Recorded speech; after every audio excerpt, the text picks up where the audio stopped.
அதற்கு மதிப்புக்குரிய ரஜினிகாந்த் அவர்கள் அதுக்கு பதில் சொன்னாங்க. காக்கைக்கும் கழுகையும் ஒப்பிட்டு, கழுகுதான், காக்கை ஒரு கட்டத்துக்கு மேல பறக்க முடியாது, கழுகு எவ்வளவு உயரத்துக்கு வேணாலும் போகும் அப்படின்னு சொல்லி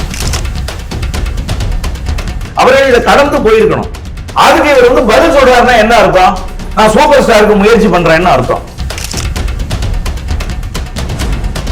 நாம் தமிழர் தொண்டர்களுக்கும் ரசிகர்களுக்கும் வித்தியாசம் நிறைய இருக்கு.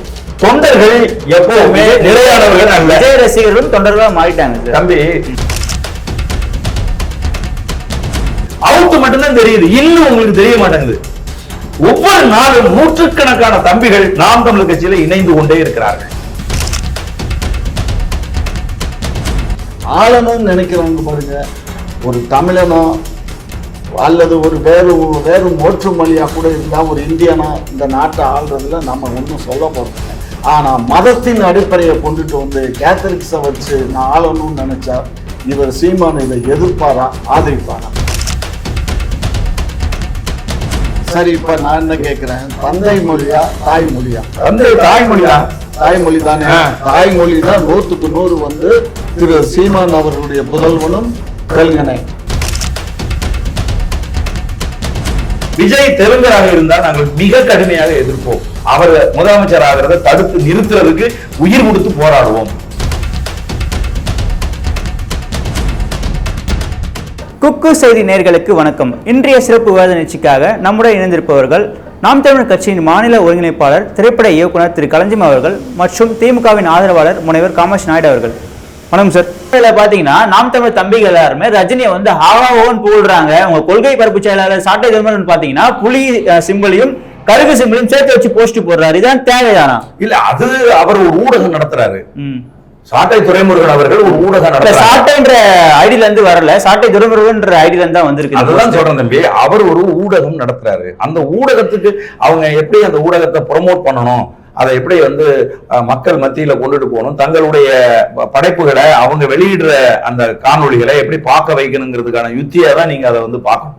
ஏன்னா இங்க வந்து விஜய் வந்து ரஜினிகாந்தோடு தன்னை ஒப்பிட்டு யார் சூப்பர் ஸ்டார் அப்படிங்கிறதுல ஒரு சின்ன ஒரு போட்டி இருந்தது.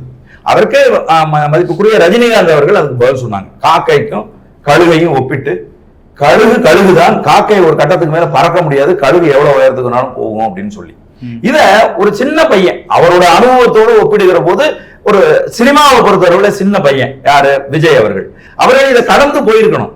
அதுக்கு இவர் வந்து பதில் சொல்றாருன்னா என்ன அர்த்தம்? நான் சூப்பர் ஸ்டாருக்கு முயற்சி பண்றேன்னு அர்த்தம். நான் சொல்றது புரியுதுங்களா? சூப்பர் ஸ்டார் அப்படின்னு சொன்னா சின்ன குழந்தை வந்து கேட்டீங்கன்னா கூட ஒருத்தரை தான் சொல்லும், அது ரஜினிகாந்த் தான். இனி யாரும் அந்த இடத்துக்கு வர, புரட்சி தலைவர் அப்படின்னு சொன்னா ஒருத்தர் தான், நடிகர் திலகம் அப்படின்னு சொன்னா ஒருத்தர் தான், அது போலதான் சூப்பர் ஸ்டாரும். புரியுதா உங்களுக்கு? அந்த அந்த அந்த போட்டியை வந்து முன் வச்சுக்கிட்டு தம்பி விஜய் வந்து அதே அவர் சொன்ன அந்த கதையவே வந்து மக்கள்கிட்ட வந்து பேசுகிற போது ஒரு பெரும் கொந்தளிப்பு ஏற்பட்டுச்சு. புரியுதா உங்களுக்கு? அந்த அந்த ஐடென்டிட்டியை முன் வச்சு பேசினா மக்களுக்கு ஈஸியா புரியும், இளைய தலைமுறை பிள்ளைகளுக்கு போய் சேருங்கிறதுக்காக தம்பி சாட்டை துரைமுருகன் அந்த மாதிரி வந்து வைத்திருக்கலாம். அதுக்கு அர்த்தம் வந்து நாங்கள் விஜய் ரசிகர்களை பார்த்து பயப்படுறோம், விஜய் ரசிகர்களுக்கு கவுண்டர் வைக்கணும்னு நாங்க நினைக்கிறோம், அப்படியெல்லாம் எந்த இதுவும் கிடையாது. நீங்க நல்லா தெரிஞ்சுங்க, விஜய் ரசிகர்கள், நாம் தமிழர் தொண்டர்களுக்கும் ரசிகர்களுக்கும் வித்தியாசம் நிறைய இருக்கு. தொண்டர்கள் எப்பவுமே நிலையானவர்கள் அல்ல. விஜய் ரசிகர்களும் தொண்டர்களா மாறிட்டாங்க தம்பி. ரசிகர்கள் தொண்டர்களா மாறி இருந்தாங்கன்னா 15,000 சேரை அடிச்சு நொறுக்கி இருக்க மாட்டாங்க. ஒரு வட்டமேசை கலந்தாய்வுக்கு வந்திருக்காங்க, ஒரு 100 பேர் வந்து விஜய் ரசிகர்கள் உட்கார்ந்துருக்காங்க. அது முடிஞ்ச உடனே, அந்த நிகழ்ச்சி முடிஞ்ச உடனே எல்லா அரசியல் கட்சி தலைவர் வந்தவங்க எல்லாருமே அவங்க யார் பேச வந்தாங்களோ அவங்களோட பேசிட்டு கலைஞ்சு போவாங்க. இவங்க ஒரு 20 நிமிஷம் அங்கேயே உள்ளுக்குள்ளேயே டான்ஸ் ஆடுறாங்க, எல்லாரும் எங்க குத்தாட்டம் போடுறாங்க. அப்ப அவங்க யார்? அவங்க இது அரசியல் புரிதல் உள்ளவர்கள். அவங்க எங்க ரோட்ல நின்று ஒரு 100 பேர் 200 பேர் திறந்தாச்சுன்னா உடனே அங்க டக்கு டக்குன்னு வந்து டான்ஸ் ஆடுறாங்க. அப்ப இவங்க ரசிக மனநிலை உள்ளவர்கள். இந்த ரசிகர்கள் நிறையற்றவர்கள். புரியுதா உங்களுக்கு? எம்ஜிஆர் அவர்களை கம்பேர் பண்றாங்க, அது மாபெரும் தவறு. எம்ஜிஆர் திமுகவில் பயணிச்சவர், காங்கிரஸ்ல பயணிச்சவர். எம்ஜிஆர் அவர்கள் ஆட்சி, அவர் வந்து கட்சியை விட்டு 1976 கலைஞர் கருணாநிதி அவர்கள் அவர் கட்சியை விட்டு நீக்கின போது அவர் கூட வந்தாங்கல்ல, அவங்க யாருமே ரசிகர்கள் கிடையாது. காளிமுத்து ஐயாவோ, தமிழ் குடிமகன் ஐயாவோ, அல்லது பன்ருட்டி ராமச்சந்திரனோ, எஸ்டி சோமசுந்தரமோ, இது போல அறந்தாங்கி திருநாவுக்கரசோ, இவங்க எல்லாம் யாரும் வந்து ரசிகர்கள் கிடையாது. திமுகவில் முக்கிய பொறுப்புல இருந்தவங்க, அமைச்சர் பதவிகளில் இருந்தவங்க, புரியுதுங்களா? அதனால இந்த ரசிகர்களை வைத்துக் கொண்டு நான் வந்து வெற்றி அடைஞ்சிருவேன் அப்படின்னு சொல்றது இருக்கு பாருங்க, அது ஏற்புடையது இல்லை. ஆனா தொண்டன் அப்படிங்கிறவன் இப்ப இவர் தான் என் தலைவர் அப்படின்னு நான் வந்து ஏத்துக்கிட்டேன்னா, நீங்க என்ன நடந்தாலும் என்னை நீங்க மாத்தவே முடியாது. இதுதான் தொண்டர் மனநிலை. ரசிக மனநிலை எப்படி தெரியுமா? படம் நல்லா இருந்தா பார்ப்பேன், படம் நல்லா இல்லைன்னா பார்க்க மாட்டேன். நான் கூட என்ன தெரியுமா நினைச்சேன், மாநாடு சரியில்லை போல இருக்கு, அதனாலதான் சேரை தூக்கி போட்டு அடிச்சு நொறுக்குறானுங்க அப்படின்னு நினைச்சேன். புதிய தலைமுறைகளை காட்டினோட பக்குன்னு ஆகி போச்சு. என்னடா இவ்வளவு சேர நொறுக்கு நொறுக்கிருக்காங்களே அப்படின்னு சொல்லி. அதனால ரசிகர்களை பார்த்து நாங்கள் ஒருபோதும் பயப்பட மாட்டோம். அந்த ரசிகர்கள் எங்களுக்கும் வாக்களிப்பார்கள், இல்லைன்னா வேற ஒரு கட்சிக்கும் வாக்களிப்பார்கள். உங்ககிட்ட இருந்த தொண்டர்களே இப்ப டிவி கேட்க போயிட்டாங்களே சார். தம்பி அப்படி சொல்றது இருக்கு பாருங்க, அது எவ்வளவு பெரிய இன்னைக்கு கூட பாத்தீங்கன்னா ஒரு மாவட்ட செயலாளர் விலகி இருக்காரு. தம்பி இதெல்லாம் நான் சொல்றேன் கேட்டுங்க. அவங்க எல்லாம் கட்சிக்கு பிரயோஜனப்படாத, கட்சியில தன் சார்பில் ஒருத்தனை கூட சேர்க்காத. நாங்கள் தொடக்க காலத்துல கட்சி ஆரம்பித்த போது கட்சியில சரி ஓகே இந்த தம்பி முதன்மையா இந்த தம்பியை கொண்டு வருவதன் மூலம் இவர் கட்சிக்கு வேலை செய்வார் அப்படின்னு சொல்லி நாங்க கொண்டு வந்த தம்பிகள் கட்சிக்கு பயன்படாது, கொஞ்சம் சம்பாதிக்கணும் அப்படின்னு நினைக்கக்கூடியவர்கள் கட்சியை விட்டு வெளில போறாங்க. கட்சியில எந்த வேலையும் செய்யாம கட்சியில உட்கார்ந்துட்டு இருக்கிறவர்களை நாங்கள் அகற்றுகிறோம். அதான் உண்மை. கட்சியை விட்டு வெளியில போனவர்களை பற்றி எங்களுக்கு வெண்மைக்கோ வெண்மைக்கம். இப்ப உதாரணத்துக்கு சொல்றேன், திமுக விட்டு எம்ஜிஆர் போன போது மொத்த கூடாரமும் காலி ஆயிடுச்சு.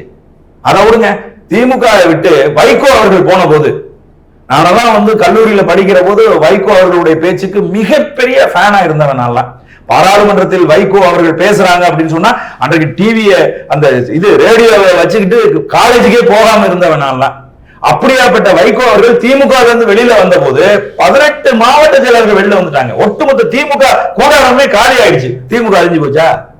இல்ல. அதனால மென்மைக்கம், பல பேர் போவான், பல பேர் வருவான். அதையெல்லாம் நம்ம வந்து நாம் தமிழர் கட்சி வீழ்ந்து போச்சு அப்படின்னு சொல்றது வந்து விளையாட்டுத்தனமான பேச்சு, சிறுபிள்ளைத்தனமான பேச்சு. நாம் தமிழர் கட்சி மிகவும் வலுவாக இருக்கு. உங்களுக்கு ஒண்ணுதான் தெரியுது, அவுத்து மட்டும்தான் தெரியுது, இன்னும் உங்களுக்கு தெரிய மாட்டேங்குது. ஒவ்வொரு நாளும் நூற்றுக்கணக்கான தம்பிகள் நாம் தமிழர் கட்சியில இணைந்து கொண்டே இருக்கிறார்கள். சிலது பொய். இந்த பொய்கை நல்லூர்ல இருந்து 1000 பேர் கட்சியில வந்து இணைஞ்சிட்டான்னு டிவிக்கே ஒரு செய்தியை கொடுத்தாங்க. அது அப்பட்டமான பொய்யுங்க. எங்க கட்சிக்காரன் 1000 பேரே அந்த ஊர்ல இல்லைங்க. வட பொய்கநல்லூர், தென் பொய்கநல்லூர், எப்படி 2-3 ஊர்ல மொத்தத்துக்கே நாங்க எங்க கட்சிக்காரங்க 100 பேர் கூட இல்ல. ஆனா இவங்க சொல்றாங்க 1000 பேர் கட்சியில் வந்து இணைஞ்சிட்டாங்க அப்படின்னு. இது எவ்வளவு பெரிய அயோக்கியத்தனமான பேச்சு. அங்க இருக்கக்கூடிய எங்கள் மாவட்ட செயலாளர், எங்களுடைய மாவட்ட கட்டப்பிள்ளை அப்பு அவர்கள் சவால் விட்டார் டிவிகேக்கு நாகப்பட்டினத்துல. என் கட்சியில இருந்து வந்தான் அப்படின்னு சொல்லி ஒரே ஒருத்தரோட அடையாள அட்டையை காட்டுங்கன்னு. ஏன் இந்த நிமிஷம் வரைக்கும் காட்டுற? தம்பி அப்புனுடைய சவாலை ஏன் ஏற்கல? அதனால தம்பி இது சும்மா வந்து செய்திகளை பரப்புவதன் மூலமாக நாம் தமிழர் கட்சியை அசைச்சு பார்த்துடலாம்னு நினைக்கிறாங்க. ஒருபோதும் அசைக்க முடியாது. காமராஜ் சார், இந்த விடயத்துல உங்களை இறுதி கருத்தை பதிவு பண்றேன். இப்போ இவர் வந்து இன்னைக்கு இவ்வளவு பேசுறாரு. இதே விஜய் பத்தி அரசியல் கட்சி அவர் ஆரம்பிக்கிறதுக்கு முன்னாடி வந்து தூக்கி பிடிச்சது இவர் தான் தூக்கி பிடிச்சாரு. அது ஒரு பக்கம் இருக்கட்டும். இன்றைக்கு விஜயுடைய குடும்பத்தார் வந்து லயோலா கல்லூரியை ஆட்டையை போடுற வேலையில் ஈடுபட்டிருக்காங்க. லயோலா கல்லூரியை ஆட்டை போடுறதுல இப்போ ஈடுபட்டிருக்காங்க. அது மட்டும் இல்லாமல் அந்த கிறிஸ்துவத்தினுடைய அமைப்பு இருக்குது பார்த்தீங்களா, அந்த கிறிஸ்துவத்தினுடைய அமைப்பையும் அதில் மெல்ல இவருடைய மாமன்மார்கள், விஜயனுடைய மாமன்மார்கள், ஒருத்தர் இவராக இருக்கார், சாமியாராக இருக்கார், ஒருத்தர் வந்து அல்மனியனுடைய தலைவராக வந்து அதை அங்கே ஒரு ஒரு அமைப்பை உண்டு பண்ணி கேத்தலிக்ஸ்லேயே அது ஒரு தீவிரவாத கேத்தலிக்ஸ்னு ஒன்று ஆரம்பித்து அது உள்ளேயே உட்காந்துக்கிட்டு அதை இப்போ ஆட்டையை போட்டு முடிஞ்சு போச்சு, ஏறக்குறைய முடிஞ்சிருச்சு. இதில் ஒன்று என்னன்னா, உலகளவில் இருக்கக்கூடிய கேத்தலிக்ஸு பேசி முடிவு பண்ணி தான் இன்றைக்கு விஜய் கட்சி ஆரம்பிச்சிருக்காரு. இது வந்து நான் முதல் முறையாக இந்த சேனலில் சொல்கிறேன். பொய்னா என் பேரில் அவங்க வழக்கு தொடரட்டும், நான் வழக்கை சந்திக்கிறேன். சரியா?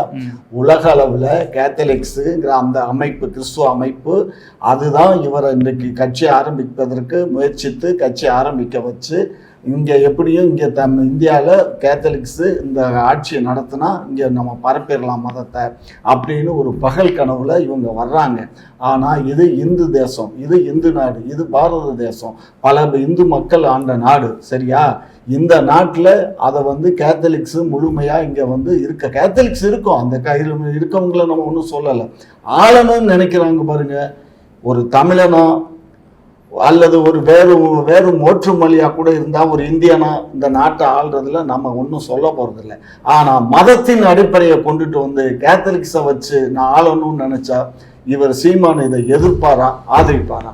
இப்போ நாம் என்ன கேட்குறோம் அப்படின்னு கேட்டிங்கன்னா, இப்போ ஒரு கேள்வி இணையதளங்களில் கடுமையாக பரவிட்டு இருக்கு. அது என்ன, விஜய் தமிழரா இல்லை தமிழர் இல்லையா அப்படிங்கிற கேள்வி. தமிழரா தெலுங்கரா என்கிற கேள்வி இப்ப பயங்கரமா. அதாவது முதல்ல சொன்னதே நான் தான், தெரியுமா உங்களுக்கு?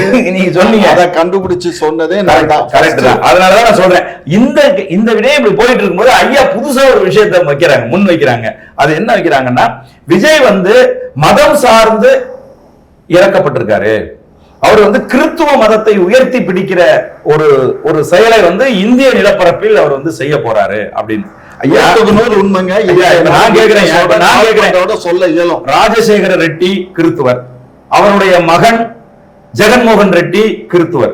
இப்ப இங்க இந்திய நிலப்பரப்பில் ஒரு கிறித்துவரா இருக்கிறவர் ஆட்சி அதிகாரத்துக்கு வரலாமா வரக்கூடாதாங்கிறது கேள்வி இல்லையா? அந்தந்த மாநிலத்தை சேர்ந்தவர்கள் அந்தந்த மாநிலத்தை ஆளணும். நான் உங்களுக்கு சொல்றேன், நாளைக்கே தம்பி விஜய் இந்துவா மாறலாம். ஆனா தம்பி விஜய் தெலுங்கரா இருந்தாருன்னா அவர் தமிழரா மாற முடியாது. இதுதான் இருக்கக்கூடிய சிக்கல். தேசிய இனம் மாறிக்கலாம், அந்த மதம் மாறிக்கலாம். நான் விஜய் நாளைக்கு இந்தியரா மாறிக்கலாம், அல்லது இஸ்லாமியரா மாறிக்கலாம். நான் இந்துவா இருக்கேன் இன்னைக்கு, நாளைக்கு நான் கிறித்துவரா மாறலாம், அல்லது இஸ்லாமியரா மாறலாம். மதம் என்பது மாறக்கூடியது. அதை முன் வச்சு ஒரு கருத்தை நம்ம பேச முடியாது. சரி, இப்ப நான் என்ன கேட்கிறேன், தந்தை மொழியா தாய்மொழியா? தாய்மொழி தான். தாய்மொழி தானே. தாய்மொழினா 100க்கு 100 திரு சீமான் அவர்களுடைய புதல்வனும் தெலுங்கனே. நல்லா புரிஞ்சுக்கோங்க. அடுத்து அதே மாதிரி விஜய் அவருடைய மொழியும் தமிழ் மொழி அல்ல, தெலுங்கு மொழி தான். ஆகவே விஜய் இந்த நாட்டை ஆளுவதற்கு எந்த தகுதியும் அல்ல. இதை உறுதிப்படுத்துவாரா? இல்ல, நாங்க அவர் தெலுங்கர் அப்படிங்கிறது 100% உங்களை போன்ற தெலுங்கு சம்மேளனத்தினுடைய தலைவரா இருக்கிற ஐயா போன்றவர்கள் அதை உறுதிப்படுத்தினாங்க அப்படின்னு சொன்னா அப்புறம் நாங்க எப்படி அதை மறுக்க முடியும்? தமிழகம் குறிப்பிட்டு சொல்றாரு.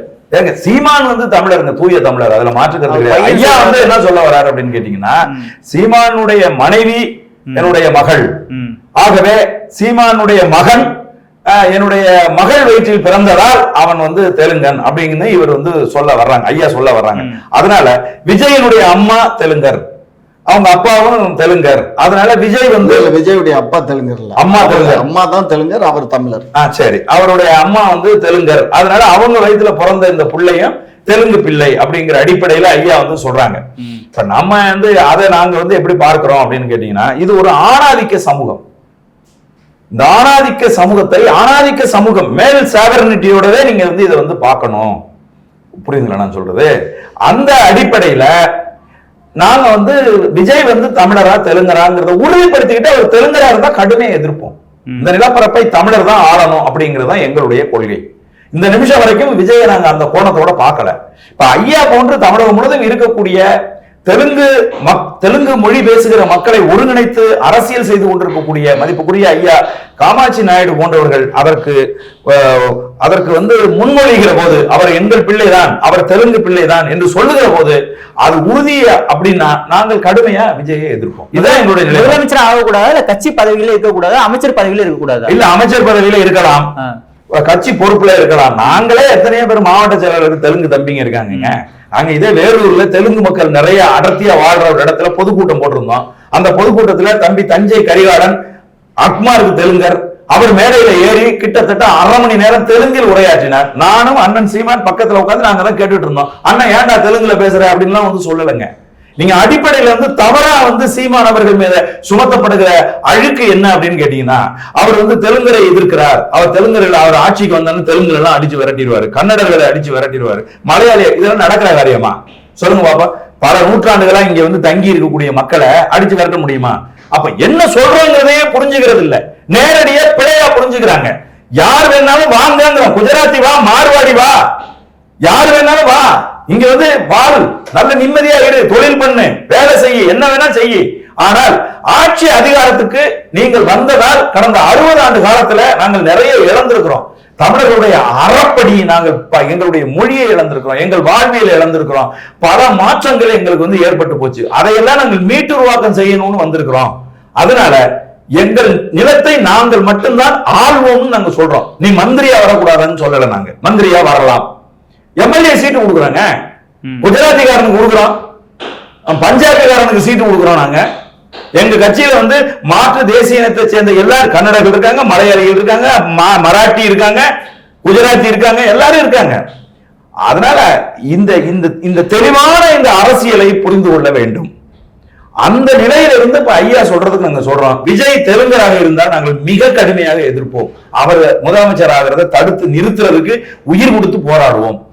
அதே நேரத்துல அவர் வந்து தமிழ் பிள்ளை அப்படிங்கிற போது அவர் வந்து வரட்டும், அரசியல் செய்யட்டும் அப்படின்னு நாங்க எங்கள் அரசியலை நாங்கள் செய்வோம்.